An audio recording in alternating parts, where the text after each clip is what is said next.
赤い目の客はあなたの店を落とさもすることができ、彼の半分は天使で半分は死にたい。月たち秘密を彼に売るようにしよう。ひと夏の秘密は彼にとても嬉しくならせることができるべきだ。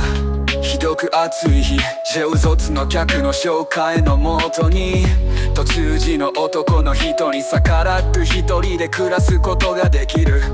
店の上付け感もなくカレンダーの中からセクショされる。残る殺害の構えになる。電話をかけてはいけない、もったいも金気な時通じないことができ、ありえるためゲもうできるだけ電話に出る方が良い。ないでください。3通の中がひとしきりが指揮神が打ってくるのであることがあるためだ。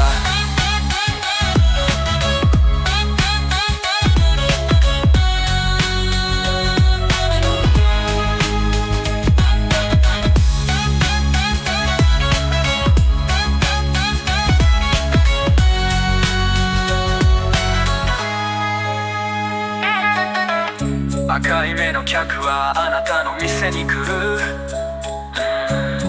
あなたとも物の交換をする。彼はあなたに決まりの剣を取り出す。月たち秘密を奪ってゆく。14匹の足の雲はホームシックをまざらった。続いてまた5匹の足を失うことができ、ありえる一時的な住所を離れてはいけない。暗い中に少しのコーネの火だけあって、あなたは2つの選択に対して狭い部屋の中にあって、しかみはあなたの身のそばでうろうろするのでさえすれあれば、開口はただ逃れあるいは裏切って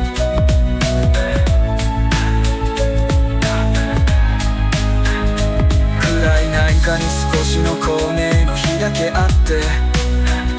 あなたは2つの選択に対して狭い部屋の中にあって、しかみはあなたの身のそばでうろうろするのでさえすれあれば、開口はただ終われあるいは裏切って